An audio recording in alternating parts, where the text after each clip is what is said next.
Welcome to OPHERcoming the Odds podcast. Whether you're watching or listening, thanks for tuning in. My name is Bobby Hawk, and in a couple of moments, you'll be able to watch Opher Rom and myself talk about the history of Israel or some of the things about Israel that we find interesting. Now, all of our podcasts, the entire first season, 12 episodes, were recorded in June of 2023. The goal was to release one each month, July of 2023 through June of 2024, with the possibility of a season 2. We've released 4 episodes so far, and as I record this, it is now October of 2023. Israel is unfortunately in war, and there's unprecedented conflict in the region.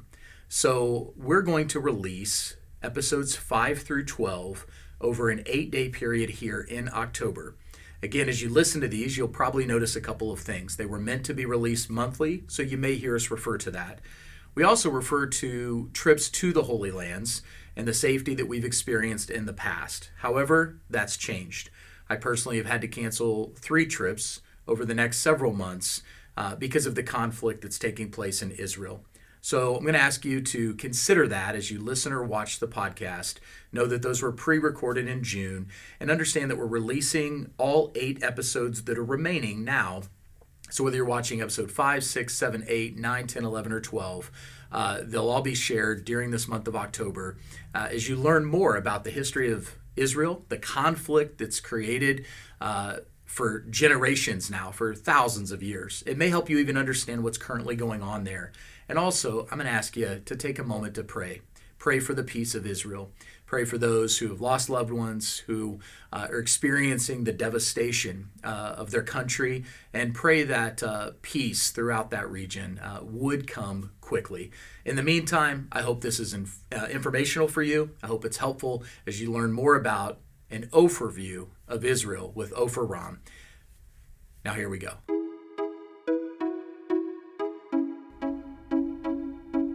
Welcome to OPHERcoming the Odds. It's our podcast that includes the one, the only, the greatest Israel tour guide of all time. Good to be back. Well, actually, he couldn't be here, so Opher's here instead. No, Opher Rom, the greatest tour guide in Israel. So great, we named our podcast after him.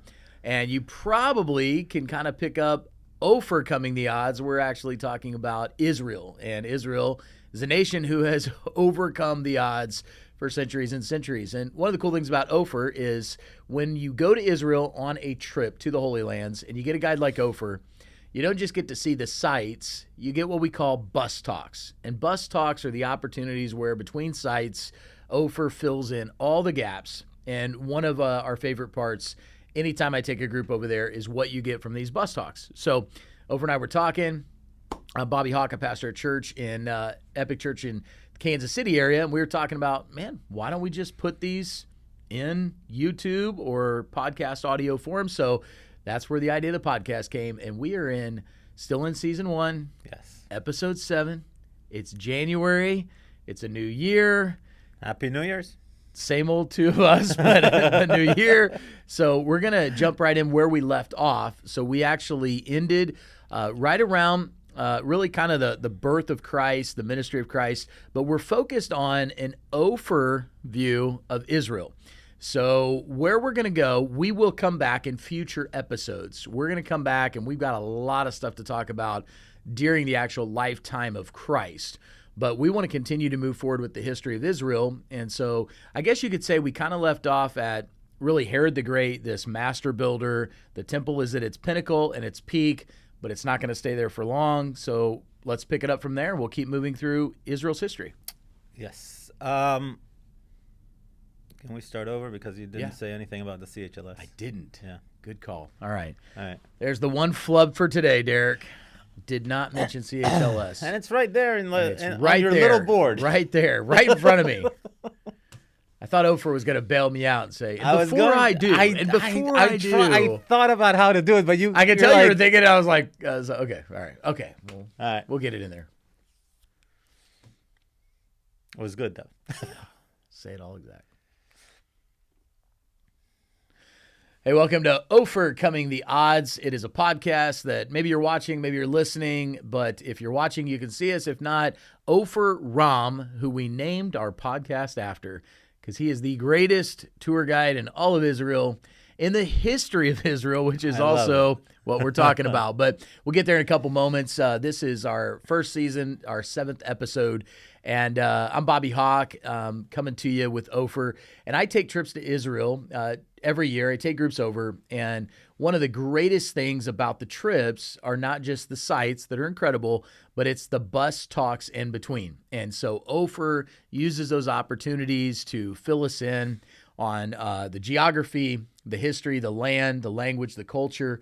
And so it's really exciting. And we're going to get to that in a moment. I do want to thank our title sponsor, Center for Holy Land Studies, which you can find at thechls.org, because they not only organize trips to go to the Holy Land and work with Opher, but they focus on the same things about the culture, the history, the land, and even the spirit. How does God kind of fit into all of this? And really from the perspective that we have, many of us watching might be Christians, maybe from another faith persuasion. But what we're doing in this podcast is just kind of going over an overview of Israel. And we weren't sure how many parts. You like what I did there? I did. We weren't sure how many parts it would take, but we're actually already in episode 7. And we still got a couple thousand years to cover. A couple of thousand. Opher. So we left off, and let me just say this to those of you that have been listening. We talked a little bit at the end about Christ. We've talked about his birth and kind of ministry. Now, what we're going to do is we're continuing to move through the history of Israel. So we're going to kind of fast forward as we move ahead. We will come back and we will talk about a lot of the biblical sites and places that we find in the Gospels. But for this purpose right now, we're going to continue to move through the history. Yes, we are. Because the history of Israel did not stop at the time of Jesus. In fact, I think where we'll pick up, as a reminder, now that we're in January in a new year, we left off, we talked about Herod the Great, greatest builder, arguably of all time, and to still see some of the magnitude of what he's built when you go to the Holy Land, you'd probably agree. But the temple is at its peak, its magnificence under Herod, and continues under his sons and those after, but it won't last long. And so we kind of pick up the historical narrative right there. And what do you have for us? So we are in the Roman period, and we talked about the clash of cultures. I already mentioned that the Jews are rebelling against the Romans, and the Romans are trying to enforce their ways on the Jews. It's going to culminate. It's going to blow up. And in the year 66 AD, we have something that we call the Great Jewish Rebellion against the Romans. It's about 30 years after the time of Christ, after the ascension of Christ to the heavens. Things are not looking good. Heavy taxes, and now the Roman Caesar wants to put his images in the Jewish temple in Jerusalem. And that's where we draw the line. And this rebellion is going to begin in Caesarea, which is actually the capital of the Romans in those days in the land of Israel. And for whatever reason it was, the Jews actually managed to annihilate an entire Roman legion using guerrilla tactics. This is something that is unheard of in the Roman world. What we fail to understand sometimes is that we don't really have Christianity yet. Jesus and the disciples, this is just 30 years in the background. Christianity is deemed as a, let's call it, illegal religion. They're being persecuted. You can't just walk around with a cross on your necklace. Islam doesn't even exist yet. So 2,000 years ago, you really have two options. Either you're Jewish or you're not. And anywhere between 20 to 25% of the Roman population all around the Roman world was actually Jewish. Now imagine the 20 to 25% of the population rebels. This is going to be a very big rebellion. And when news travels through the Jewish world that the Jews in Israel are rebelling successfully against the Romans, they pick up arms everywhere in the Roman Empire and they start a rebellion. Add to this that between the years, give or take 67, 68, 69, we have internal political problems within Rome. They don't have they don't care that much, I guess, about what's going on in this faraway land. We have 4 different Caesars taking the throne. And eventually the Roman army is going to say, enough is enough. We've had enough of your political bickerings. We're going to appoint our general as the Caesar. He's going to have the Roman backing. His name is Vespasian. Very strong leader, very strong Caesar. And he's going to send his son Titus to take care of business here in the land of Israel. And this guy is very methodical. He's very patient. He's going to make his way from the northern part of the country, slowly making sure nobody is in the back of his soldiers, attacking him from the sides or anything like that. And in the year 70, the city of Jerusalem is going to be destroyed. They place a siege over the city. They're going to destroy the walls. They're going to destroy the temple. And this is a big deal. And then, as far as the Romans are concerned, in reality, the war is supposed to be over. There are a few ways for the pagans, those who believe in many gods, there are a few ways for them to show you, my God defeated your God. And if we go back a little bit to the story of David and Goliath, the idea there of a one-on-one is that you are a representative of your God and I'm going to be a representative of my God. So when David defeats Goliath, as far as the Philistines are concerned, the God of Israel defeated the God of Goliath, of the Philistines. So there's no point in fighting. And if we continue reading after David beheads Goliath, we see that the Israelite army just sweeps through the camp of the Philistines because that battle is over. Now, the gods don't die, but they did lose that battle. So this is one way for a pagan to understand my God lost the war or won the war. Another way, a more, let's call it, what would be the word I'm using here? A way of winning the war, not just the battle. Okay. Would be if I managed to destroy your God's temple here on earth. Yeah, so the difference in winning a battle and winning the war. Yes. Right. I can lose a battle, but I can come back and win the war. But if I destroy the temple, that's the war. Exactly. Okay. Yeah. So by destroying the Jewish temple, theoretically, the war should be over. But the Romans were so upset and they were so humiliated at the beginning of the war, and the fact that the Jews have for 4 years now, they've been managing to defy the great Roman army. They wanted to make a showcase out of it. And even though the temple is already destroyed, they continue looking, searching, and destroying different pocket of resistance.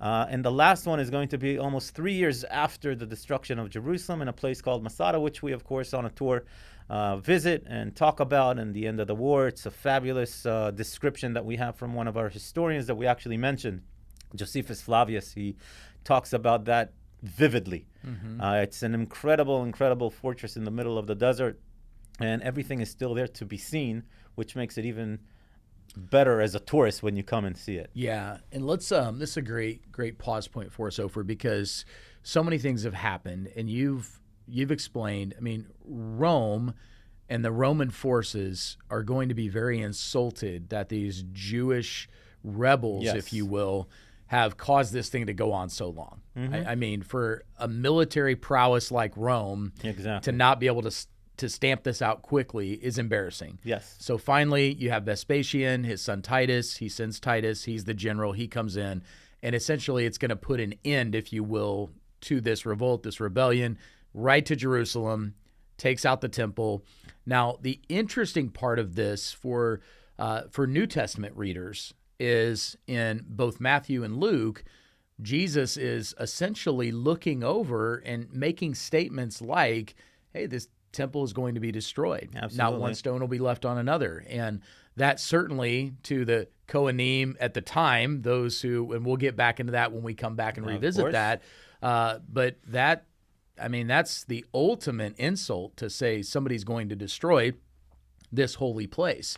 And so what many Christians would believe is that was prophetic. That was Jesus saying that this is going to happen, and is a sign not one stone will be left on another. And when they destroyed that, they did. They were pushing stones off that still at the Temple Mount. We can still see them. You can see them. And which is also fascinating 2,000 years later almost to be able to see those stones. And that's one of the things we see when we go to Israel at the corner of the Temple Mount, which again, part of obviously the base, the mount of the temple is still there, but these stones have been pushed off.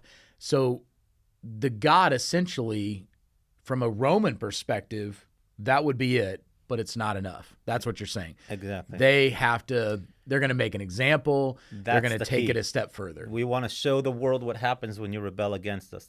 I guess that's the Roman mindset at this point. Yeah.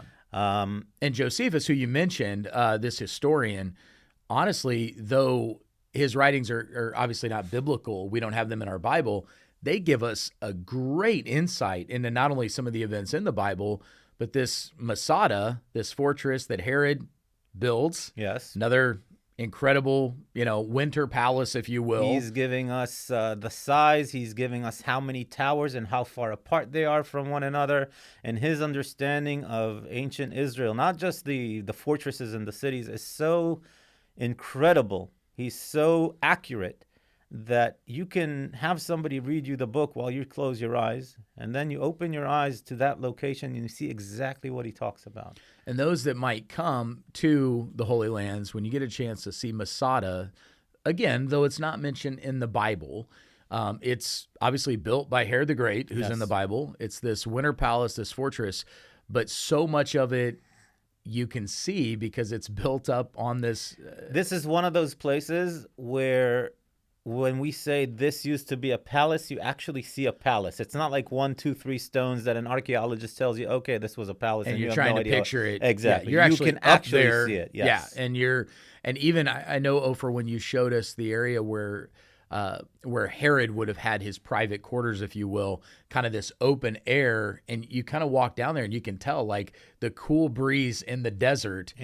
This guy, he was brilliant from a building perspective. He was brilliant, and he loved to live the good life. And he was living it up. Yes, now there's what's known as the snake path, which if the weather is not too rainy, not too hot, people can climb. You've done it many times. Yes, I did it once and said, checked enough it off the list. Enough is enough. Almost died in Israel on the side of Masada. I tell people that story. What a great place to die. If you're going to die somewhere, God's country. Not a horrible place. Exactly. But that's sometimes an option. There's the Roman side, I guess, that would be easier to climb. And then there's the Roman path. And then you could just actually... Which is interesting because the Roman path is actually the main entrance, while the snake path was the secondary entrance. The secondary entrance, yes. Yeah. But anyway, or you can get up there on... what would that be? The cable cars, I guess. 3 minutes, you're up there. The 3 minute, you're up there. So, but I talk to us about anything you want to point out with Masada or historically, because it is a fascinating place to visit, it's one of those highlights that people usually walk away and say, "Man, I'm glad we saw this." It really puts it in it perspective. also shows us the logistics of the Romans. You're going to be in the desert for 6, 8, 10 months. You're going to place a siege. You have 10,000 soldiers, slaves. You have all of your animal, the livestock. 6 to 8 months in the desert, you need water. Now, you're very close to the Dead Sea, but the Dead Sea is definitely not drinking water. Not the kind of water you Absolutely want. Yeah. not. And as it turns out, the only water that the Romans could get to is Ein Gedi, which we mentioned in the other podcast. It's still about 12 miles away. It's 12 miles to 12 miles back. And apparently the Romans walked 24 miles a day, 22 miles a day, bringing water for 10,000 people and animals. You see the Roman camps, and it's mind-boggling how much effort the Romans put in to taking over a fortress that had less than 1,000 people, most of which couldn't even fight. When we talk about it, we talk about who was up at Masada. It's a lot of men, women, children, elderly. It's not necessarily only fighters. And yet look how much the Romans wanted to prove a point. That they put all that effort into taking over Masada as well. Yeah. Fascinating sight. Worth seeing when people are there. There's so much. I remember from that, Opher, even the water cistern. Now, again, that wouldn't have helped the Romans, but the people that live there, it's how they collect their water in the desert. It's how they can take care of themselves. We already talked about 2,800-year-old water systems from the time of King Hezekiah. The ancient people understood water. Yeah. That was life. Yeah. There's no other way around it. You can't be near water. You have to have a way to collect water. Exactly. Or you don't live. You have to have a system. You have to understand. You had engineers that were doing this, and the ancients did it best. Yeah, they did it fantastic. So where do we pick up from there? Well, war's over. Interestingly, the Jews had a very strange reaction, almost as though it didn't matter that the temple was destroyed. Kind of like big deal. So what? The Babylonians destroyed our temple about 550, 600 years earlier. We calm down. The Romans will eventually calm down. We'll build a temple again.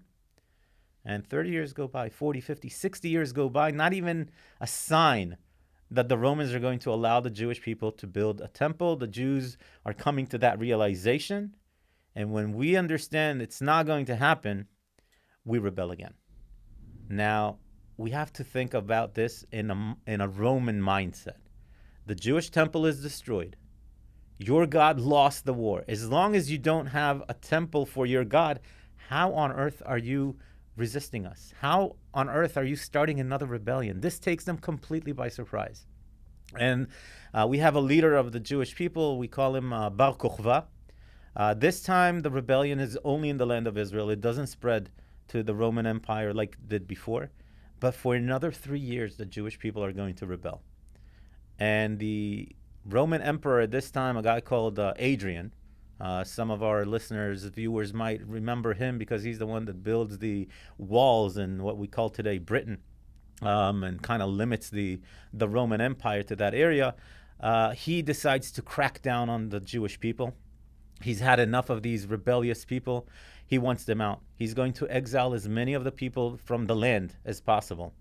He's going to deny entrance to Jerusalem completely, stationing an entire Roman legion to make sure Jews don't come into the city of Jerusalem at all. He's going to salt the earth around the city so nothing will grow. He's going to change the names to completely disassociate the land and the sites in the land of Israel from the Jewish people. We know for a fact that the land during the Roman period, at least until Adrian, is called Judea. It's not just from the writings. We even find inscriptions that talk about the fact that this land is called Judea because of the Jewish people. And he's going to change that to Palestina. He's actually taking a relatively small area in the land of Israel on the Mediterranean Sea. We had the Philistines. Everybody remembers them from the biblical stories. And there was an area of about, let's say, 5 cities that the Philistines lived in, and it was called Pleshet, named after the Philistines. In Hebrew, it's the Plishtim, Pleshet Plishtim. And he takes that little area, which is no longer there because the Philistines have assimilated into the people, but he takes that name, the enemy of the Jewish people, and he basically puts it takes it as the name for the entire land. Kind of throw salt on injury. Right. So now, instead of calling this place Judea, we're calling it Palestine. This is where the name Palestine comes from, as a means of disconnecting the Jewish people from the land. He changes the name of Jerusalem to Ilia Capitolina. He changes the name of a biblical city called Shechem to Neopolis. Neo is new, Polis is city. Neopolis, the new city. Now, later on, as the Arabs are going to conquer the land of Israel, they don't have a P sound in their vocabulary. So Neopolis actually becomes modern-day Nablus. And we can see how the Roman impact even the names that we are using today. We have the Nablus gate in the old city of Jerusalem walls today, for example, because when you exit that specific gate, you're on your way to Nablus. So it's called on behalf of that city. But definitely that name change has a very big impact because for a very long time, almost 1,800 years, the land is going to be called Palestine. Right? And this is the 2nd century. Now, this is going to be the most undocumented period of time that the land of Israel actually has. We do know that almost half of the entire Roman military is stationed in the land of Israel. Not just because these Jews keep on rebelling, but because Israel was always the last line of defense or the borderline with the biggest enemy that the Romans had, the Parthians, the Persians. So we need more and more military. And this is when Caesarea becomes the most important city in the region. 200 years, almost 200 years, that the land of Israel is under Roman rule with very little happening that we can talk about because, as I said, not a lot to be recorded there. And then something happens in the Roman world. We have a guy called Constantine, and he is going to move the capital from Rome to a place called Byzantium, which later on becomes Constantinopolis, the city of Constantine on behalf of his name, which later on becomes modern-day Istanbul in Turkey, right? And this guy is going to adopt Christianity as the formal religion of the Roman Empire. And this changes everything in the land of Israel. It's going to start raining gold on this land. His mother, a woman named Helen, she is going to come to Israel, and she wants to find all the places associated with Jesus. And of course, this is her first time. She's never been to Israel before. She hires a tour guide. Like me, but not as handsome or knowledgeable. That's obviously. The original Opher. Yes. And this guy in the 4th century or so takes her around to Bethlehem, let's say, and he shows her for the last 200 or 300 years, even though it's done in secret. We had to come with olive oil lamps at night because we were a persecuted religion. But this is the place where Jesus was born.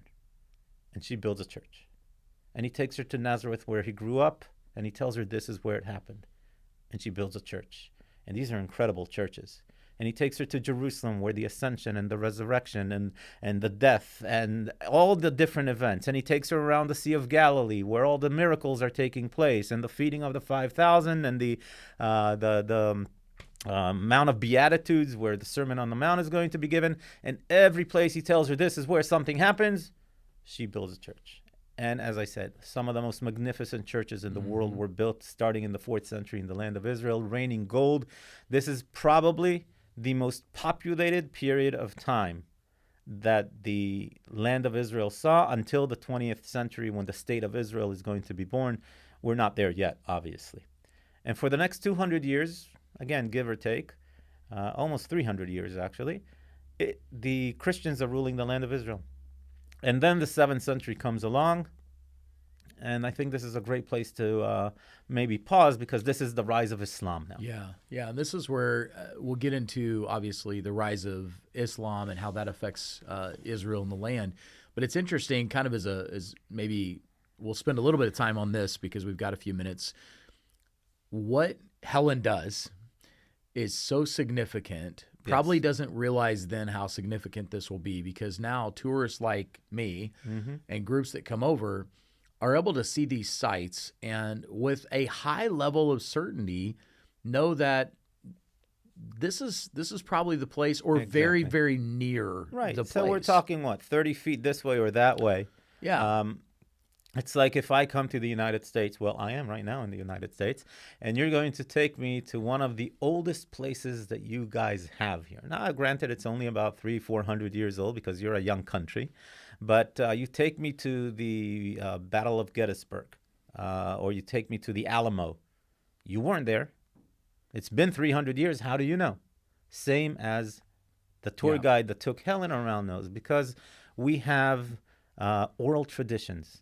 And don't knock oral traditions. Oral traditions is how we have a lot of things in modern day. Yeah. We didn't have the ability to take pictures, but people, father to son, father to son, father to son. I take you to something that is important to us because I was there when it was happening, and then you take your son and you explain to him why you're taking him, and so on and so forth. And just like it's been 300 years since whatever it is you're showing me here in the United States, and you can, high probability that this is what it was, where it was, same thing with Helen 300 years after the events. Well, and I think even if we fast forward to modern day, because I've been asked this question before, and certainly when we go on trips, we explain this, but we're recording this in Kansas City. Yes. And so prior to my time, the Kansas City played at Municipal Stadium, which was downtown. That's where the baseball team played. Never went to that stadium prior to my time. But people who are older than me who went to that stadium can go and say, hey, that's where the old stadium was. That's where they used to play. Now, our current stadium is in the talks of relocating in a few years back downtown. And our current stadium is right next to Arrowhead Stadium where the Chiefs play. So again, my youngest daughter might not remember going, but in the future, 20, 30 years from now, I can point to where, oh yeah, I remember growing up, here's where I saw the Royals play. Absolutely. And that is the power of oral tradition. But to take it a step further, because I think it's one of those things that maybe 21st century listeners don't think about, You mentioned photos. We have the internet, we have social media, we have the videography, the photography. Everybody walks around with a camera in their hand if they have a phone. So again, we almost maybe take for granted the oral tradition, but when you're in an ancient culture where the only way these stories are going to be passed down, by and large, there's some writing, but as we know, super expensive to write.